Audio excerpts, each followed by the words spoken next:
नमस्कार, मैं छत्तीसगढ़ अखबार के यूट्यूब चैनल इंडिया आजकल के स्टूडियो से सुनील कुमार। आज और कल 2 दिन हिंदुस्तान में होली खेली जा रही है। हो सकता है परसों भी खेले। मुझको एक दोस्त ने 2 दिन पहले कहा कि होली हफ्ते के किसी भी दिन पड़े, कामकाज हिंदुस्तान का अगले सोमवार से ही शुरू होता है, चाहे वो 4 दिन बाद रहे, 5 दिन बाद रहे।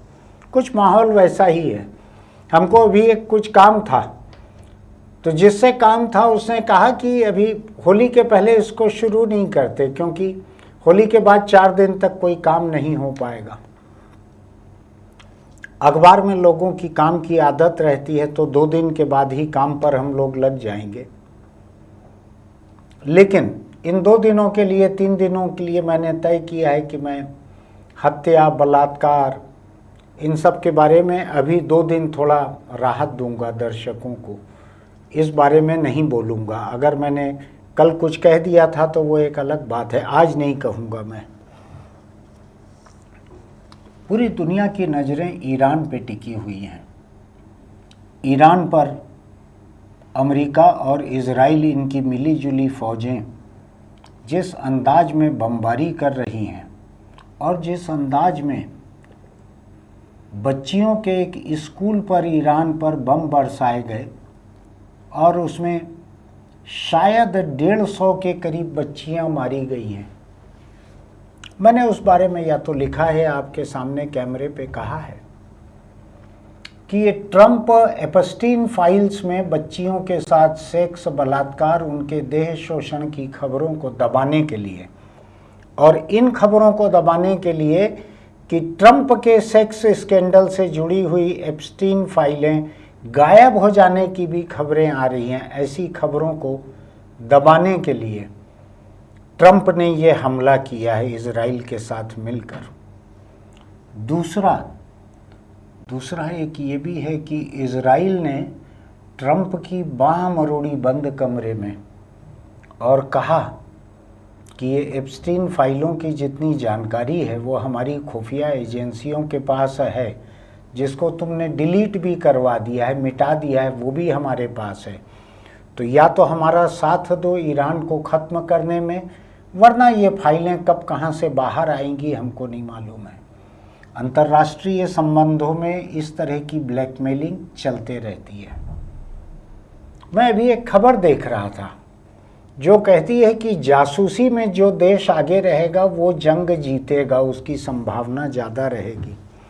तो मैं आपको बतलाना चाहता हूँ कि तेहरान पर जब अटैक किया इजराइल ने और अमेरिका ने, तो ईरान के बड़े बड़े नेता, राजनेता और बड़े बड़े फौजी जनरल ये किस पल कहाँ कहाँ पर थे, इसकी जानकारी इजराइल को रियल टाइम बेसिस पर मिल रही थी, पल पल मिल रही थी जानकारी उसको। उसने खुफिया निगरानी का ऐसा इंतजाम किया हुआ था। इजराइल जो है वो दूध का धुला हुआ बिल्कुल नहीं है कि वो किसी एक देश के लोगों की निगरानी कर रहा है तो दूसरे की न करे।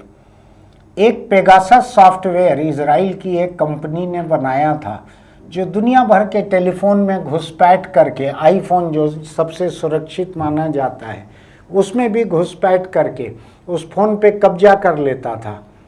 उसके photo, video, message, call detail, recording सब भेजते रहता था।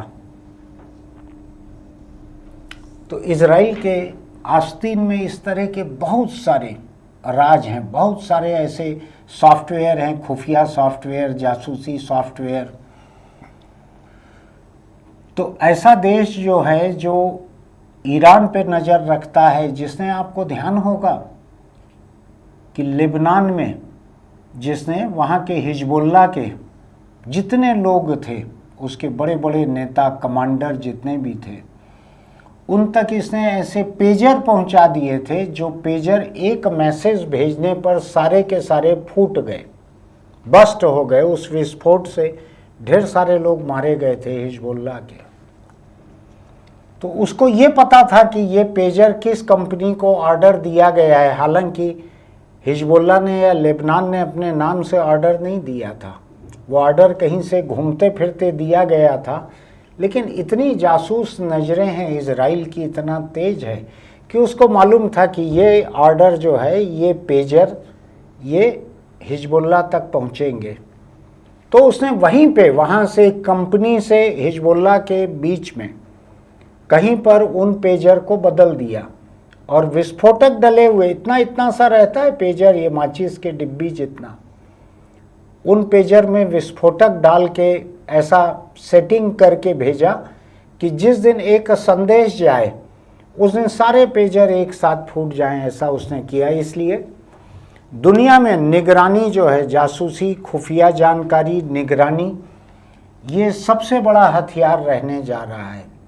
मैंने कुछ एक और हथियार भी आपको बताए थे। मैंने कहा था कि रूस और यूक्रेन की जंग ने ये साबित किया है कि परंपरागत जो चले आ रहे थे हथियार, उनके मुकाबले अब ड्रोन, जो कि मानव रहित विमान रहते हैं, ऐसे जाते हैं प्लेन की तरह, लेकिन उनमें कोई इंसान नहीं रहते, छोटे रहते हैं, वो नए युग के हथियार हैं। आने वाली जंग में बहुत बड़ी भूमिका रहेगी ड्रोन की।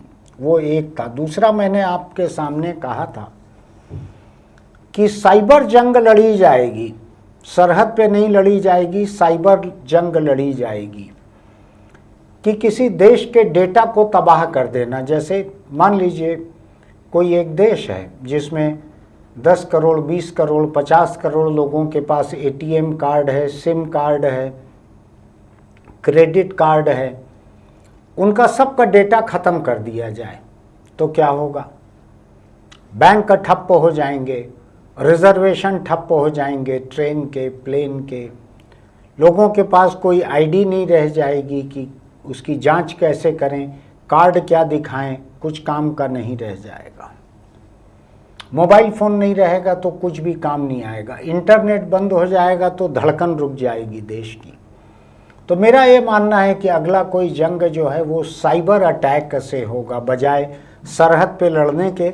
बंद कमरों में, जितने बड़े कमरे में मैं ये रिकॉर्डिंग कर रहा हूँ, इतने बड़े कमरे में बैठकर किसी एक देश के हैकर, आज भी रूस के ऊपर, नॉर्थ कोरिया के ऊपर ऐसी तोहमत लगती है कि वहाँ बैठकर हैकर पूरी दुनिया में तबाही फैलाते हैं। ये ऐसी चर्चा चलते रहती है।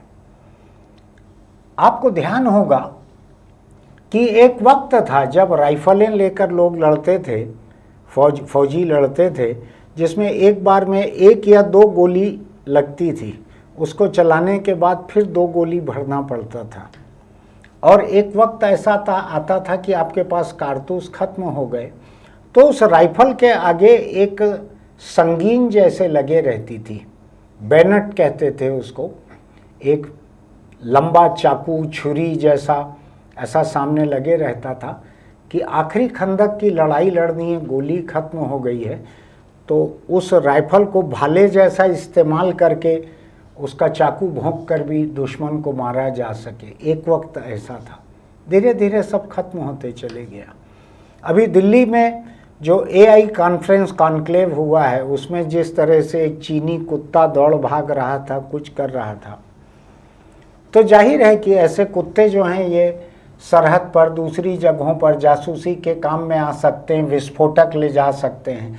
जब इतने से माचिस डिब्बी जैसे एक पेजर में विस्फोटक भेजे जा सकते हैं, फोड़ा जा सकता है, तो पता लगेगा कि आप सोए हुए हैं अपने फौजी कैंप में, एक कुत्ता दौड़ के आ गया बिना आवाज़ किए, वो आपके कंटीले तारों के बीच से निकल के भीतर आ गया, और जब आपके पास पहुंचा 25-50 सैनिकों के बीच में, तो उसको फोड़ दिया गया। कुल मिला के 3 लाख रुपए का कुत्ता है वो, तो कई लोग मारे गए। ऐसे कई चीज़ें हो सकती। मुझको ध्यान पड़ता है कि 2000 में, सन 2000 में मैंने एक फिल्म देखी थी, उस समय की बनी हुई है, शायद 1 आध साल बाद देखी हो।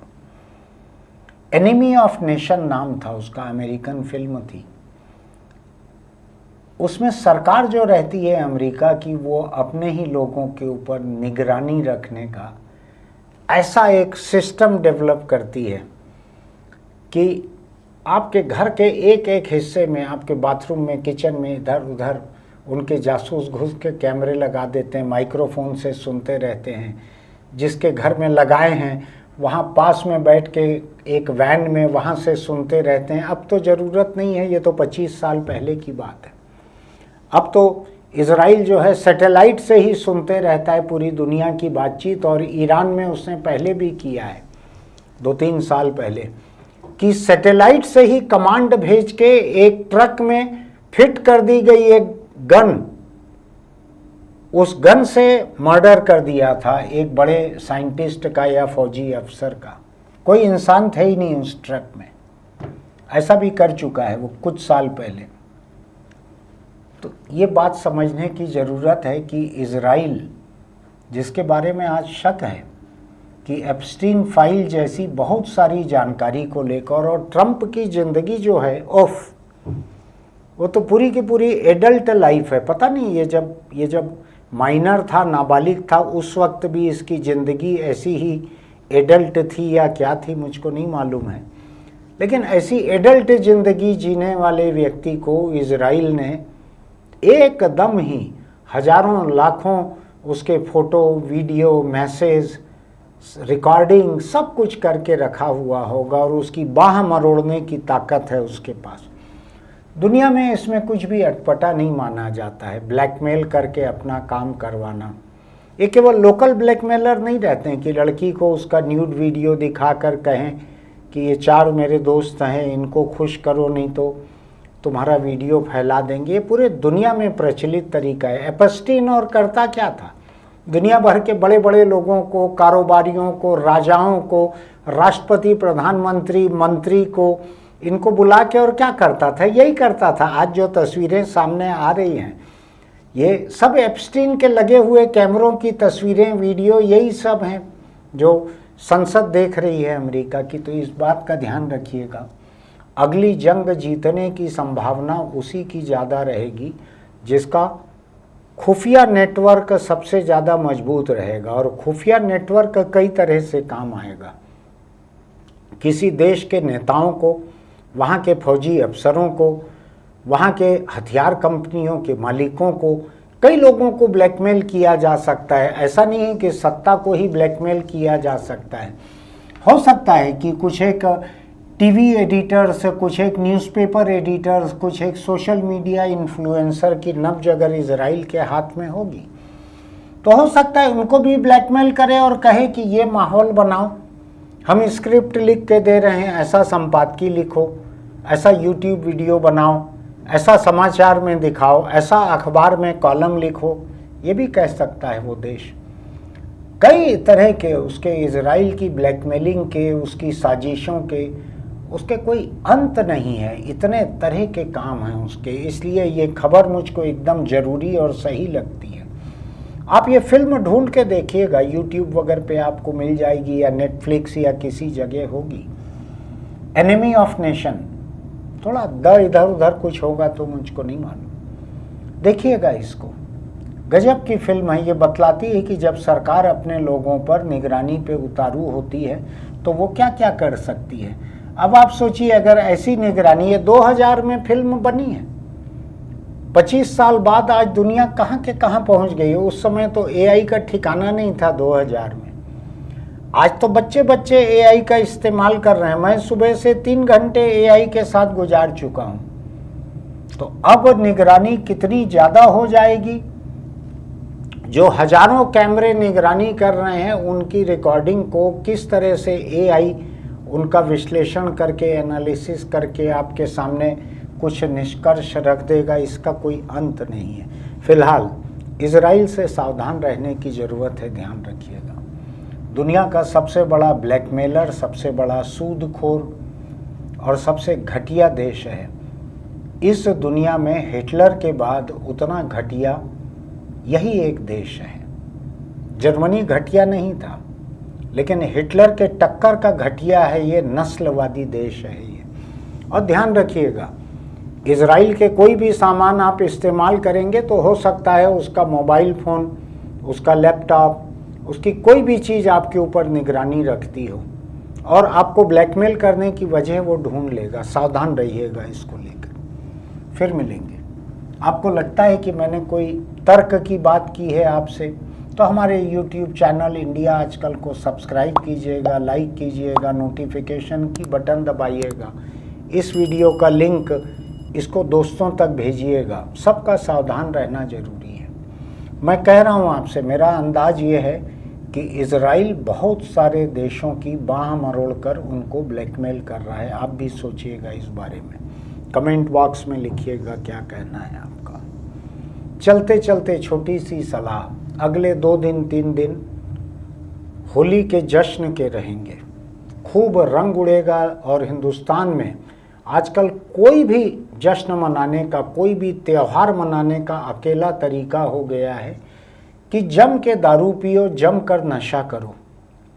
मैं आपसे कह सकता हूँ कि ऐसे त्यौहार में जिसमें लोग कुछ हुल्लड़ के मूड में रहते हैं, अराजक रहते हैं, इसमें नशा करना आपकी ज़िंदगी का आखिरी नशा हो सकता है।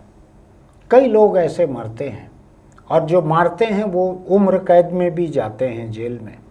बच के रहिएगा दारू पीने से, कोई और नशा करने से बच के रहिएगा। फिर मिलेंगे।